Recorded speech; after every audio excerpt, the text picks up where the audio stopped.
Hey everyone, and welcome. Today, we're diving into the science of positive psychology. But look, this isn't going to be some dry academic lecture. Nope, we're talking about practical, simple tools you can literally start using today to feel better. Let's get right into it. We often chase happiness like it's this massive life-altering prize, like winning the lottery or landing that one perfect job. But what if the science is pointing us in a totally different direction?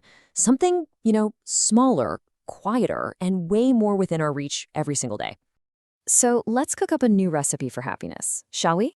This is all about a fundamental shift in how we think, moving away from hunting those huge, rare moments, and instead learning how to grow something much more powerful in our day-to-day lives. Okay, imagine this. I give you a choice. You can have one absolutely incredible, intensely happy day this entire year, or you can have 100 small, genuinely good moments sprinkled all throughout the year. Which one do you think would actually make you feel happier overall? Well, the science, backed by amazing researchers like Barbara Fredrickson, is crystal clear on this. The buildup of all those little positive moments has a much bigger impact than the quick high from a few intense ones. So the key thing to remember is this: frequency beats intensity. Every single time. And this isn't just about chasing pleasure, Real lasting well-being actually comes from a two-part formula. It's about feeling good, sure, that personal satisfaction piece, but it's also about feeling like your life has a purpose, a sense of meaning, that you have to work together. Okay, so if the goal is more frequent, small, positive moments, how do we actually make that happen? Well, let's open up the toolkit and pull out two super simple but incredibly effective strategies that you can start using, like, right now. And don't worry, this isn't about some kind of heavy-duty emotional work. Just think of it like this toolbox right here. The methods for building a more positive life are actually light. They're easy to grab, and they're ready for you to use whenever you need them. And here they are, two foundational practices. First, it's about actively appreciating the good stuff, no matter how tiny it seems.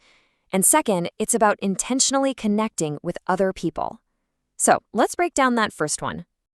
Appreciating the good is kind of like training a muscle. Seriously. It's about building the habit of just noticing the pleasant little details our brains are usually too busy to register. The warmth of the sun, how good that first sip of coffee tastes, a song you love coming on the radio. You're basically training your eye to find the good that's already there. Now let's talk about that second tool, connecting with others. And I gotta tell you, this one is a real game changer. Scientists call the most powerful version of this micro-connections, those really brief everyday social moments that we usually just ignore. So what are they exactly? A micro-connection is just that short, positive interaction with another human being. It could be sharing a quick laugh with a coworker, a friendly word with the cashier at the grocery store, or even just making eye contact and smiling at someone on the street. They seem so small, but they are so, so powerful. Because in these tiny little moments, we're not just being polite, we're actually co-experiencing a positive emotion. And that shared feeling, even if it only lasts for a few seconds, creates a real, genuine bond. It taps right into our basic human need to feel like we belong. And the benefits are just huge. I mean, these connections aren't just nice to haves. They're fundamental for both our physical and our mental health. They give us a little stage to show off our best qualities, our humor, our kindness. And over time, they build up our resilience and our social skills. It's a win-win-win. So when you put these tools together, it leads to this really profound, really empowering idea, what I like to call the golden rule of well-being. It's this deep understanding that you aren't just passively experiencing your emotions. You actually have way more control than you probably think. I just love this metaphor. You are the sculptor of your own emotional life, right? Just like an artist shapes clay, you can actively shape your inner world with your choices, your focus, and your actions. And really, this is what it all boils down to.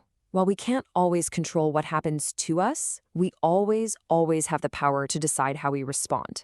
That little space, that pause between an event and our reaction to it, that's where our true power is.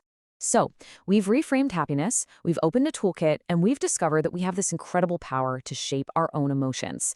Now it's your turn. It's all about putting these simple, powerful ideas into practice and starting your own journey to really thrive. Because here's the ultimate payoff. When you start cultivating these small, positive moments, it does more than just make you feel good in the moment. It literally broadens your mind. It opens you up to new ideas, new people, and new possibilities, which, of course, leads to a much richer and more satisfying life. So I'll just leave you with this one question. Thinking about everything we've talked about, frequency over intensity, appreciating the good, and micro connections, what's one small moment of good that you're going to intentionally create, or maybe just make a point to notice today?